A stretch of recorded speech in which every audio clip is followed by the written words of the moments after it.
जतिंगापुर नाम का एक गांव था, जहां कई सारे लोग तरह तरह का व्यवसाय जैसे हस्तकला, हमाली का काम करते हुए जीवन यापन कर रहे थे। उस गांव में 2 समूह थे। एक समूह का प्रतिनिधि था हरिशंकर, तो दूसरे समूह का किशोर जी। हरिशंकर हमेशा यही सोचा करता कि वही गांव का बड़ा बना रहे, पर किशोर जी विपरीत था। ऐसा व्यक्ति जो दयालु, सहायक गुण रखने वाला और सभी का सम्मान करने वाला था। इन अच्छे गुणों के कारण गांव के सभी उसी को ज्यादा मान दिया करते थे। किसी को भी कोई सहायता चाहिए होती तो वे किशोर जी के पास ही आया करते। किशोर जी सभी की मदद किया करता। अरे वो सभी उस किशोर जी के आसपास ही मंडराते हैं। उसे में ऐसी क्या बात है जो मुझे में नहीं? आदर। क्या?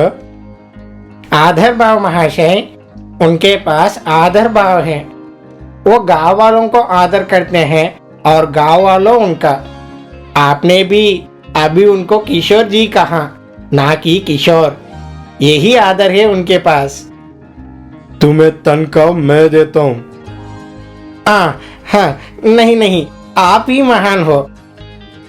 ऐसा कहकर बेमन ही हरिशंकर की प्रशंसा किया करता है।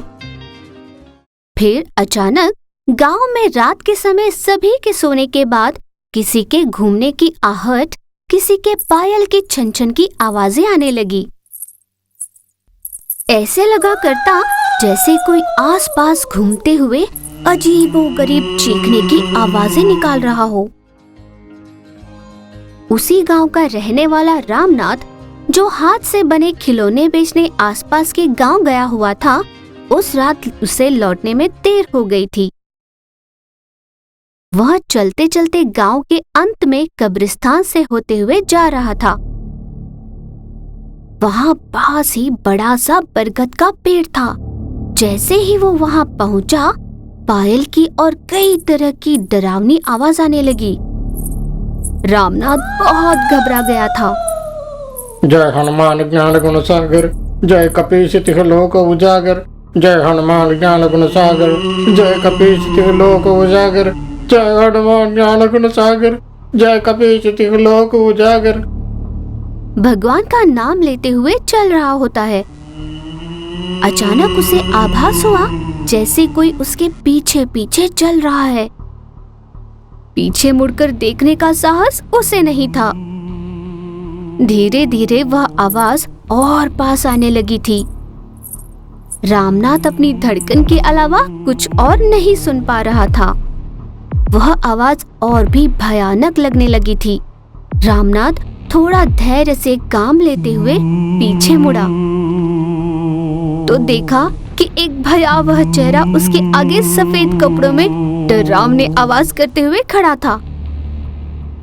उसे देखते ही रामनाथ भय से बेहोश होकर वहीं गिर पड़ा।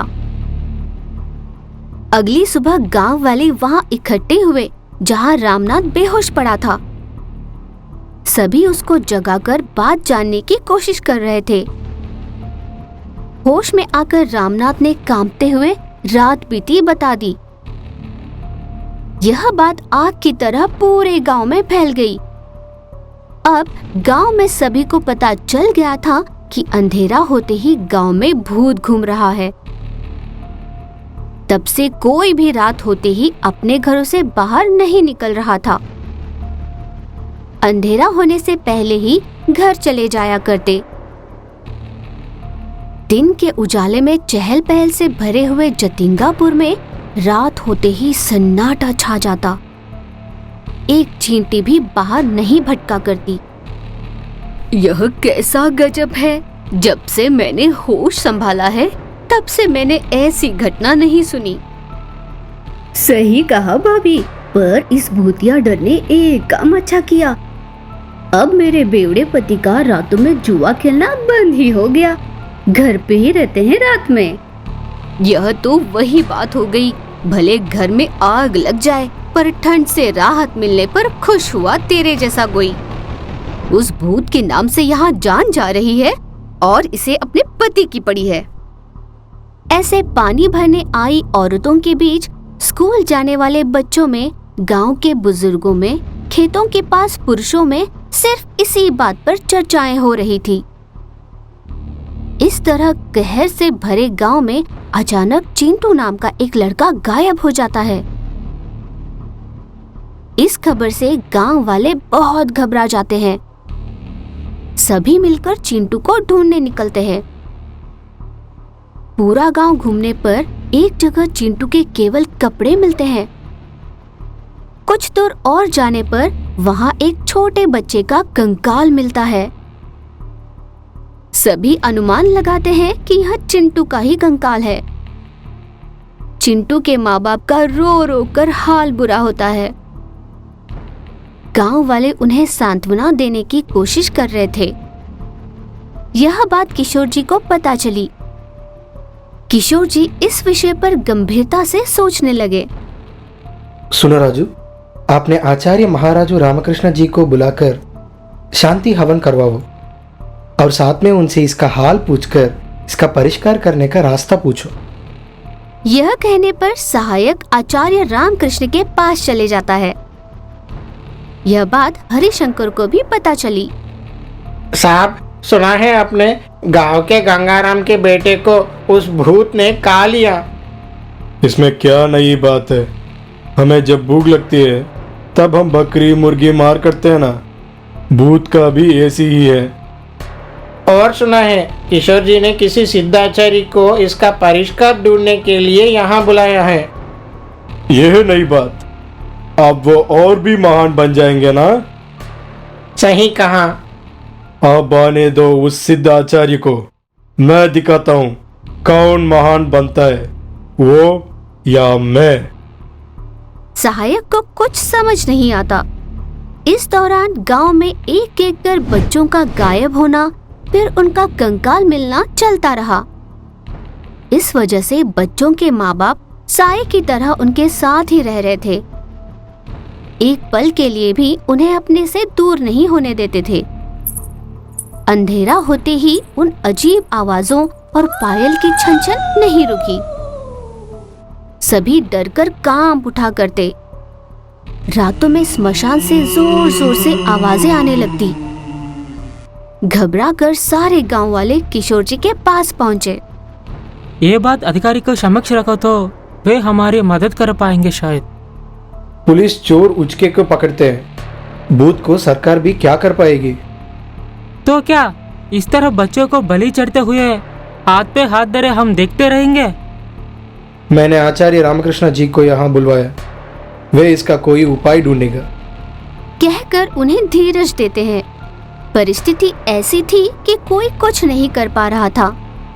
फिर रामकृष्ण आचार्य आ गए। उनके आते ही, वो अतृप्त आत्मा है। पिशाच की नजर तुम्हारे गांव पर पड़ी है, ऐसा कहा। यह सुनकर गांव वालों के होश उड़ गए। गुरुजी, आप ही हमारे गांव को उस आत्मा से मुक्ति दिला सकते हो। हमारे गांव के बच्चों को बचा लो। कहकर गिड़गिड़ाने लगे। उस पर रामकृष्ण आचार्य, आप चिंता मत करो, उस आत्मा का पराभव मैं करूंगा। कहकर आचार्य जी शांति हवन करते हैं। उसके बाद 4 नींबू देकर 4 दिशाओं में रखकर मुड़कर देखे बिना वापस आने को कहते हैं। गांव वालों ने वैसा ही किया। आचार्य जी उनसे कहते हैं, अब डराने की कोई जरूरत नहीं है। भूत अब भाग चुकी है, आप निश्चिंत हो जाओ। कहकर चले जाते हैं। उस भूत से छुटकारा पाने पर गांव वाले सभी खुशी से रह रहे थे।